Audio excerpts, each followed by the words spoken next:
Welcome back, fellow armchair generals. This is Gamer1745 here, and we are in the Middle East.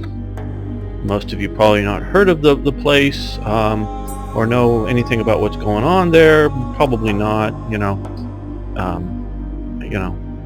No one listens to the news nowadays, I understand. But there's this group called ISIS, and they've been having this, shooting fest, maybe we could call it, in Paris recently. Well, they're also bombing things too, so it was a bombing and shooting fest. Well, the ISIS people, they want to practice and have all of Islam practice a version of Islam that was practiced back during the Third Crusades. So there's a few people going, oh, this isn't a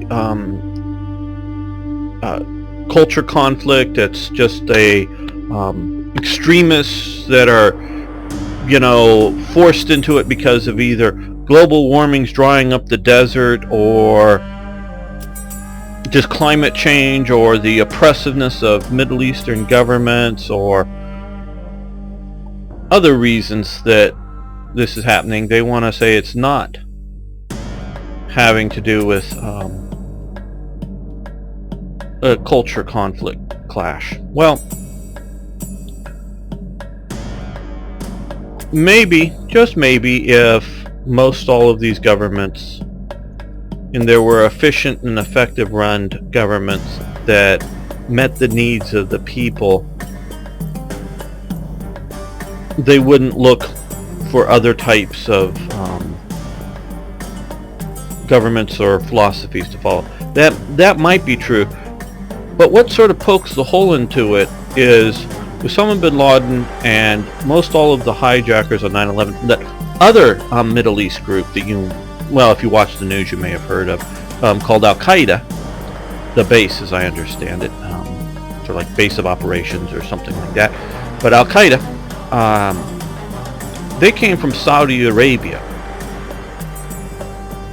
That's down here. It's a very wealthy country in which most citizens, I don't think, pay any taxes. They have an employment problem. And it's sort of a dual phase, from my understanding. Problem is a lot of young Saudis don't necessarily have jobs, but they're not unwealthy, or maybe not wealthy wouldn't be the right term. They're not they're well off, shall we say. But they don't need jobs. But they need more people working in Saudi Arabia, so they import cheap labor legally within their system from places like the Philippines, Indonesia, and other places to do the labor that Saudis don't want to do. And I mean, they really don't want to do it because it's beneath them in a lot of viewpoints that they have. So it's sort of this dual problem of the situation. The unemployed aren't unemployed destitutes. They're unemployed with automobiles, nice apartments, good living standards by most people. So, as I understand it, I may be wrong, but that's how I understand Saudi society from watching documentaries on this subject and talking to a few people who have lived and worked in Saudi Arabia over the years. So it's fairly well off there. And the people that work hard come in from other parts of the world. Now, everybody understands up front that none of these people that come in are staying long term. They're coming in to work, earn money, and then eventually leave. They're not going to become a long-term part of Saudi society as anything like that. They're part of the society as in that they're living there temporarily and they're working, so they contribute to Saudi society, and they they're part of it in that sense, but they're not in any shape in any other way part of it other than that.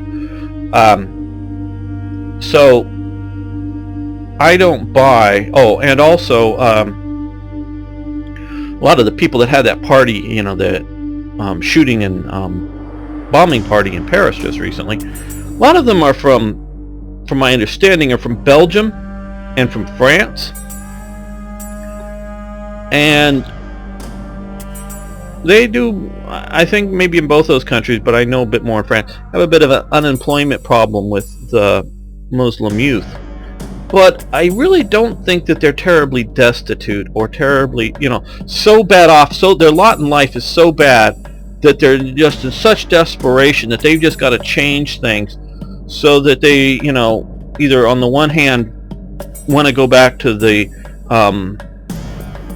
13th or 14th century Islam, or just life is so pointless in the sense of there's no other choice but to go on a suicide rampage.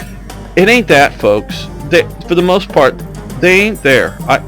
You don't explain that away in any sort of rational sense that is their only opportunity. So you get away from that rational explanation and you go to the emotion explanation, is which maybe in the sense of either life in Saudi Arabia or life in France and Belgium is such that to a Arab Muslim youth type, it seems pointless. It's just sort of hanging out, watching TV, maybe going to a job a few hours a day. It just doesn't seem, have any point to it, and that may be. So it's not fulfilling the need of the emotions or the soul or whatever you want to say of an individual.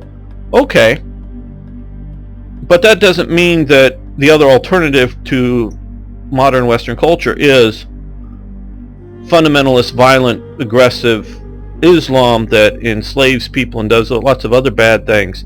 It's not, there's got to be stuff in between, and there's, like, as many of you have been watching the videos now, I live in California. We have a lot of weird esoteric religions, and a lot of people out here over the years, especially going back to the 70s on through, are trying to find themselves, and they go into these various cults, and some of them are cults, some of them are just sort of, Zen Buddhist movements that aren't any cult. They don't look to any leader, and they're not trying to, but, they don't all live in a compound, but they just go to, a local little, place and practice Zen Buddhism or something. So trust me, I'm well aware of people trying to find themselves and find them purpose and meaning in life. And there's a lot of alternatives other than, we've got to go kill everybody who disagrees with us. If you're not quite in line with us, we get to enslave you. Not only do we kill you, we butcher you, we crucify you, we torture you, we do all kinds of things. So it doesn't follow. So they've found their calling, and it is a class of cultures. It's one of,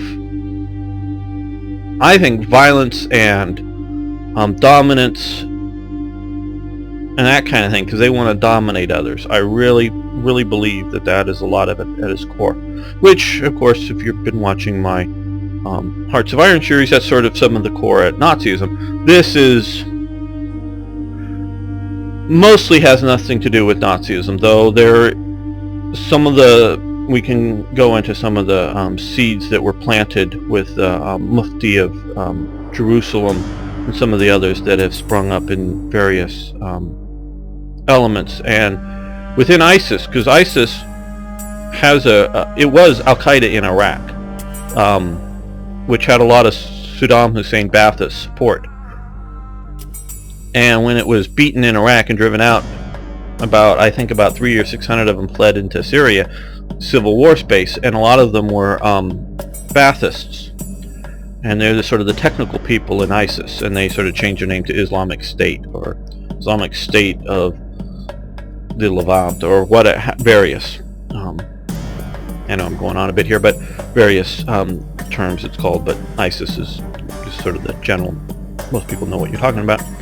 And the Baathists do have an association, direct links to what the Nazis were influencing the Muslim world through the Mufti of Jerusalem and some of the other elements that we explore in Third Reich events. They definitely do. So there is a more indirect element with ISIS. but it's still that sort of philosophy idea of violence and domination. And so this is just the Crusades, a Christian response to this overly aggressive push of Islam into Europe using violence. I don't know, in the time period that we're playing now of up to the Third Crusade, I don't know of a single incident where Islam sent in missionary types that went in and preached its religion, and then the local kingdom, the local whatever, just sort of eventually, gradually, as populace-wise, became Islamic. Maybe I'm talking out of ignorance because I'm saying I don't know of one. There may have been. I know they did send out some, missionary types like that that made it to Kublai Khan's court there, and there are some Islamic peoples in the east, but I don't think they ever took over any kingdoms by proselytizing and convincing people without the threat of violence. I really don't know of a case that they did, and I'm definitely more solid ground, don't know of a single one in which they did it against Christians moving west. It may have had more of an appeal to animists and polytheists of the East, that the one God message may have had a bit better appeal that way, but I don't know of a single one definitely coming to the West. And when we talk about Islamic lands, well, Islamic lands again are they're down here. Mecca, Medina is down here. These are Christian lands. These were all firmly Christian. The Jews had mostly been scattered out, well, I say mostly been scattered out of Judea, Israel, whatever you want to call it, by the Romans. And so when Christianity spread out, this became very under Byzantine world, very Christian oriented, as it slowly eroded away the Egyptian religion, the Greek and the Roman polytheistic Zeus, Juno, and the other gods like that, religions that they got rid of. So this is all solidly Christian lands that Islam's come in and taken by violence. So that's sort of the proselytizing I'm doing for this episode here, is to talk about how to understand what the people of ISIS are trying to do.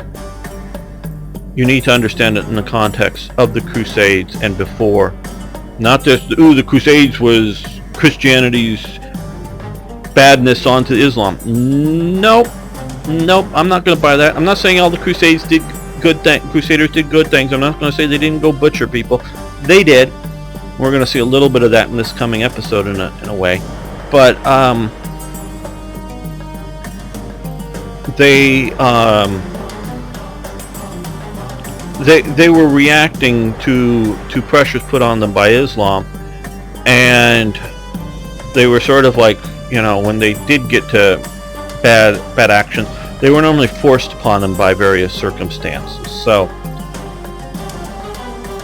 I'm going to say they weren't the instigators of it. It's more modern day apologists, for Islam, or modern people looking through modern eyes and seeing, well, we wouldn't do that, so they shouldn't have done that way back then.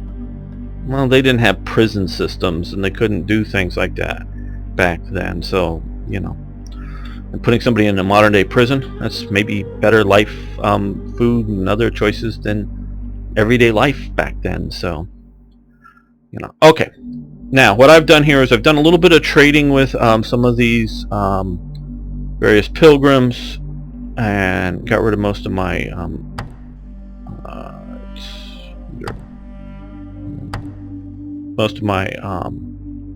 potions, because I don't like the temporary stuff. So I got rid of that, and I recruited a larger army here. Hopefully it's not going to be just slaughtered too quickly, and I played this one mission a couple times before this one, so I had to sort of learn it because it's a little tricky. And I sold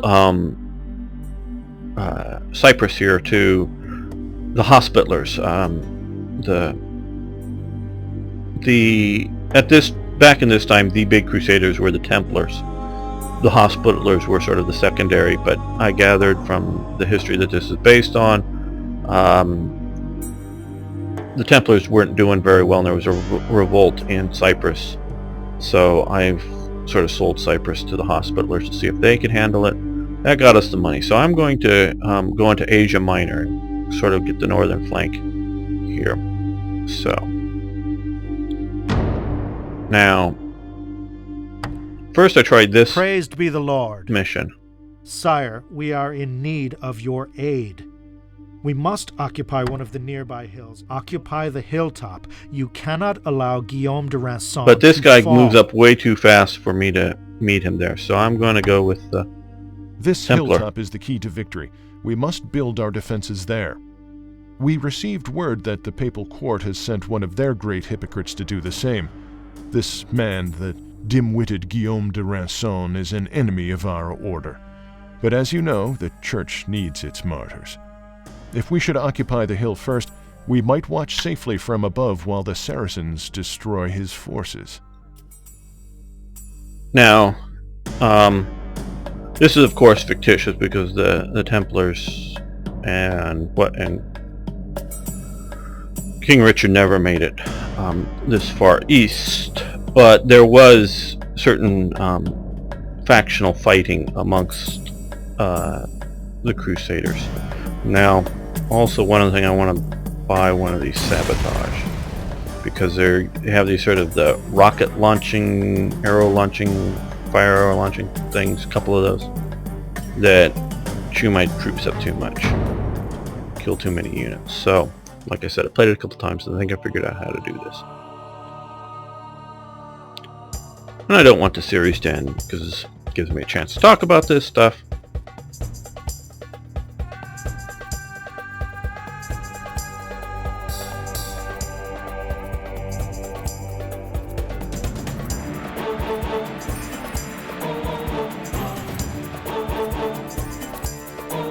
Okay. What we're going to do is go up to here. We're going to unpause this here. We're going to sabotage this one. Yes, okay. Now we got to start moving.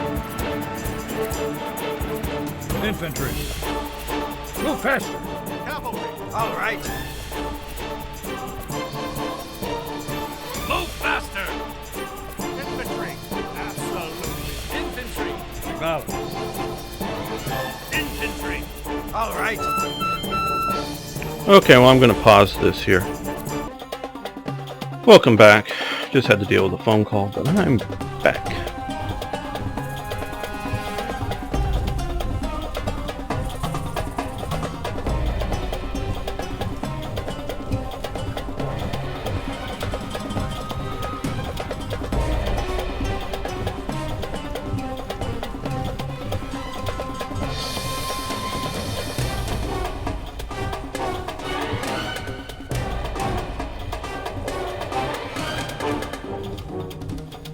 Infantry. Move faster. Infantry. Great. Infantry. Yes, my king. We have to worry about these guys over here coming in and ambushing us. So we're not going to weaken that flank. But this other guy here is attacking up here, and there's just no way that I can see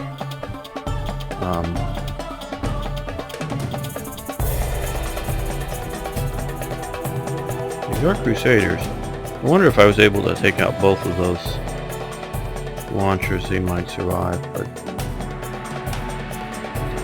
now what was happening before when I tried this, I attacked up this way, was able to take out this launcher, but while doing so, this launcher was hitting me. So this is the key one to remove. is giving fire support to this one. Hoping to be able to rush this one before it can do too much damage.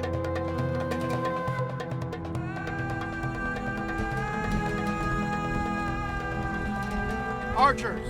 Perfect. Archers! Great. Infantry. Right. Infantry. Perfect. Cavalry! All right. Cavalry! Those pikemen in the Yes, my king. arrowhead formation are good against horse. Infantry! They're cheap, but Move they faster. don't have shields. So they're take a lot of damage from archers. Infantry. Yes, my king! Infantry. Right. Archers! Right. Infantry! Now these guys are new that I got from, I think it was Selling Cyprus or something. The Styrian infantrymen. They have javelins, but as well as shields and swords, so they might be very good against, defending against archers. And not that I'm unwilling to take casualties, Yes, my lord. but I don't want whole units wiped out. On my way. Infantry. Yes, my king. Archers. Right! Archers. Acknowledge! Yes, my king. Archers. Being that I've studied Scottish history, I wish I could put these into a schildtron. We got a diamond, got the wedge, which is what we have. Auto attack, or we can do a horde, which I don't see how the horde will be all that useful. Maybe if they were Infantry. being Great. attacked from all around, but Infantry. Yes, my king! Cavalry! Yes, my king. Cavalry! On my way. Archers! Archers! All right. Archers. Yes, my king! Archers! Absolutely! Infantry! All right. this is his command radius with his Infantry! Acknowledge. Horn of Jericho thing. Infantry! Yes, my king! Infantry! Yes, my king! Infantry! Yes, my king! Infantry! Acknowledged. Cavalry! Acknowledged.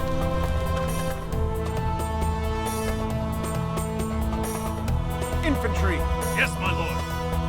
Infantry. Absolutely. Infantry. Archers! Right. Archers! Great. Archers. Move faster. Infantry! Yes, my lord.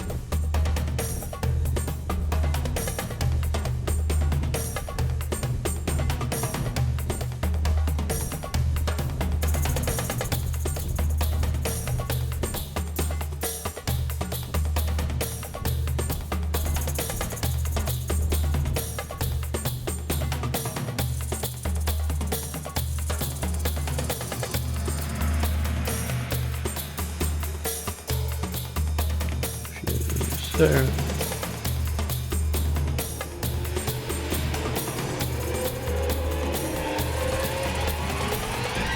Archers! Yes, my lord. Archers! Acknowledged! Archers. Acknowledged! Infantry. Great. Infantry. Great. Infantry! Perfect. Infantry! Right! Keep them from bunching up too much. Infantry! Great! Infantry.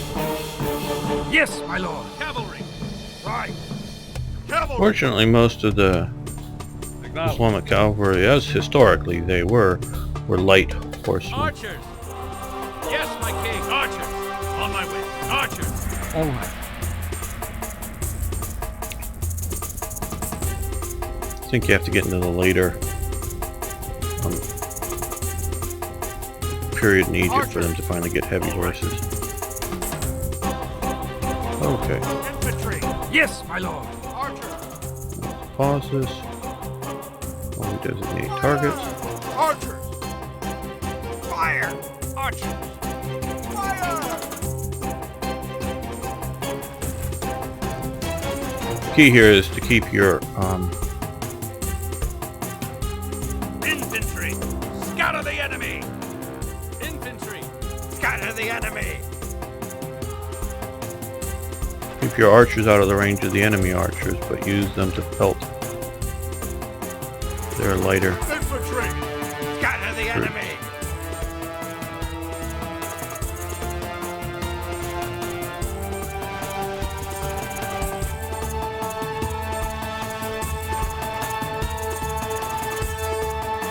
Infantry! Perfect. Infantry! Yes, I my don't think lord. these guys will be needed, but just keep On my them way. keep them from being too strung out. The horses can either rapidly advance to deal with a situation or get out of one, but some of these other formations.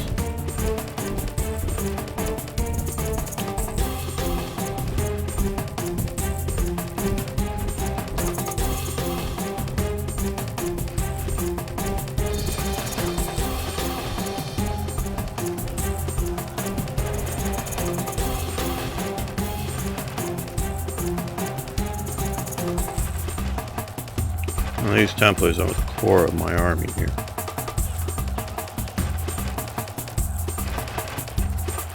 And they're very expensive to replace. Okay, so we've got them. Infantry!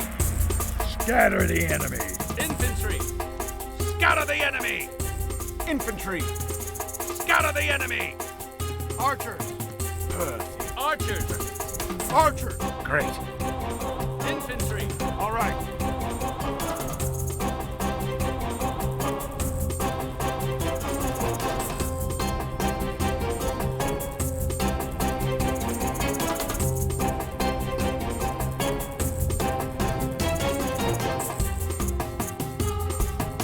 Archers! Yes, my lord.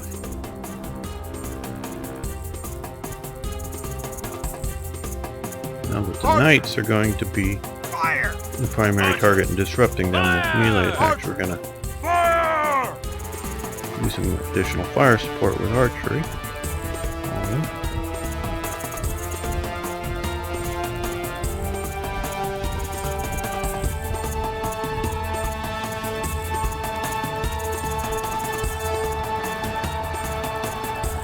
Quickly zoom in here.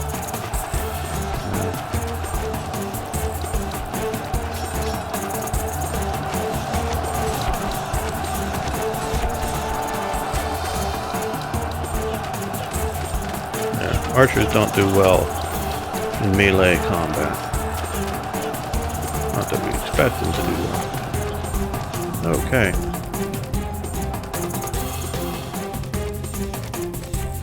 Okay, I'm going to end this episode here, and we're going to finish the assault up. Oh, we've earned 2 potions, which are poison of some sort, which we can probably end up selling, but we'll see. The elixirs seem to be like a permanent effect, so I like that.